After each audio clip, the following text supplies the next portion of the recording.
नमस्कार, आप देख रहे हैं लाइव लगातार। और मॉनसून सत्र तो चल ही रहा है, मगर अगर हम बात करेंगे कई सारे एग्ज़ामों की, तो सरकारी जितने भी एग्ज़ाम हो रहे हैं झारखंड में, वो सभी कहीं ना कहीं विवादों में रहा है। अगर हम जेपीएससी की बात करेंगे तो वो भी विवाद में रहा है, और साथ ही साथ अगर हम जेएसएससी की बात करेंगे तो वो भी विवादों से ही घिरा हुआ नज़र आ रहा है। जितने भी एग्ज़ाम हो रहे हैं वो सीधे कोर्ट के दरवाजे तक पहुँच रहे हैं, और उसके बाद कई सारे अभ्यर्थी जो हैं उन लोगों को इंसाफ मिल रहा है। यहाँ पर कई सारे अभ्यर्थी जो हैं वो पहुँचे हुए हैं, और इनका साफ तौर पर कहना था कि इन्होंने अविनाश पांडे से मुलाकात की, जिसके बाद उन्होंने दीपिका पांडे से मुलाकात करने की बात रखी थी, और जिसके बाद ये सभी छात्र जो हैं वो यहाँ पर पहुँचे हुए हैं। हम लोग सीधे जानते हैं कि आखिर क्या कुछ बातें हुई हैं। आप कौन सा एग्ज़ाम क्लियर कर रहे हैं?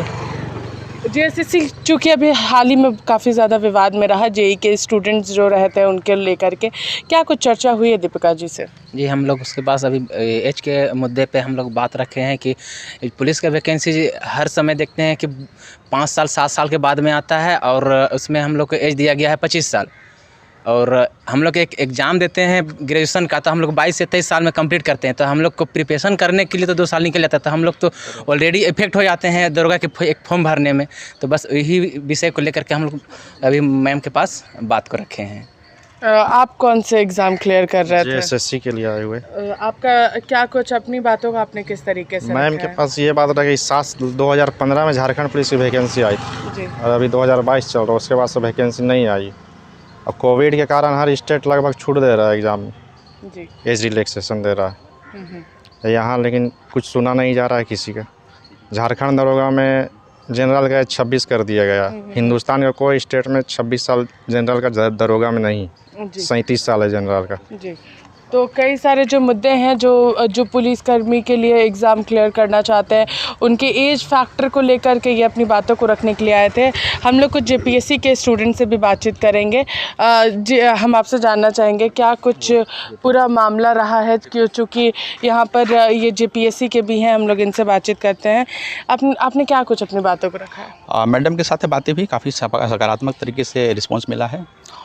मेरे द्वारा जो मांगे रखी गई थी, बात की गई थी कि जेपीएससी में जो नई नियुक्ति नियमावली के तहत 7th जेपीएससी में जिन लड़कों को फॉर्म भरने से बाहर किया गया, उनमें से वही लड़के हैं जो कैटेगरी में हैं और फॉर्म नहीं भर पा रहे हैं, उत्तराखंड में वो as a general form fill up किए हैं।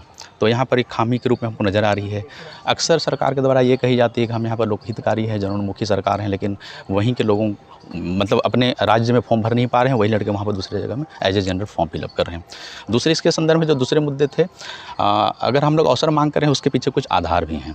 आधार के संदर्भ में पहला जो कारण बनता है कि सिलेबस परिवर्तन।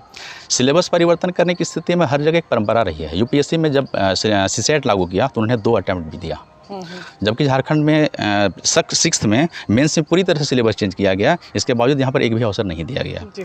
दूसरी स्थिति है यूपी पीसीएस में भी जब सिलेबस चेंज किया गया तो वहाँ पर 2 अवसर दिए गए।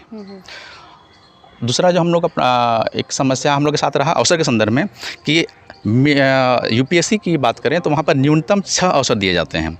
जेपीएससी में इस 20 साल में 6 एग्ज़ाम लिए गए, और एक बार सरकारी अधिसूचना के तहत एक नोटिफिकेशन निकाला गया था कि चूँकि पहला और दूसरा में सीबीआई जांच पड़ रहा है तो हम उसके अवसर के रूप में गणना नहीं करते हैं। इस तरह से हम लोगों को सिर्फ 4 अवसर मिलते हैं। इस 20 साल में मात्र 4 अवसर देकर हम लोगों को ओवर एज करना, कहीं ना कहीं नीतिगत मुद्दे पे कहीं ना कहीं सरकार के स्तर से हमें कुछ कृपा दृष्टि दिखाने की ज़रूरत चाहिए, हमें एक अवसर देना चाहिए। हम सरकार से यही मांग करते हैं कि इन सभी तथ्यों को देखते हुए हमें एक अवसर देने की कोशिश के मतलब रजामंदी प्रदर्शित की जाए, जो अगला वैकेंसी आ रहा है उसमें एक अवसर दिया जाए हमें। तो लगातार अपनी बातों को यहाँ पर छात्र जो हैं वो पहुँचे हुए हैं। क्या कुछ आपने अपनी बातों को रखा है, चूँकि एज फैक्टर एक महत्वपूर्ण मुद्दा बना हुआ है अभी? जी मैम, हम बोलना चाहते हैं कि सबसे पहले तो जो भी वैकेंसी आती है इतना लेट से आती है कि मतलब वो अपना मतलब एज ख़त्म है। पिछला वैकेंसी जो आया था 2015 में आया था, और अभी 2022 आ गया है, जो कि मतलब अभी तक मतलब 4th ग्रेड की एक भी वैकेंसी नहीं आया। जो भी बच्चा 2015 में अंडर एज था और अभी 2022 आते आते वो ओवर एज हो जा रहा है झारखंड में। तो मतलब उस कारण वो भर नहीं पा रहा, जिसके कारण हम लोग मैम से मतलब एज छूट मांग रहे हैं। और मतलब हर स्टेट इसके लिए छूट दिया जा रहा है, जैसे एमपी हो गया, उड़ीसा हो गया, छत्तीसगढ़ हो गया, और सेंट्रल में भी एसएससी के लिए छूट दिया जा रहा है। लेकिन हमारे यहाँ झारखंड में कोई चीज़ का छूट नहीं दिया जा रहा है। मतलब क्या बोल, स्टूडेंट के साथ में एकदम धांधली बोल दीजिए हो रहा है। कोरोना काल में हर स्टेट छूट दे रहा है, लेकिन हमारे झारखंड में दरोगा में भी छूट मिल रहा है, लेकिन झारखंड में नहीं मिल रहा है।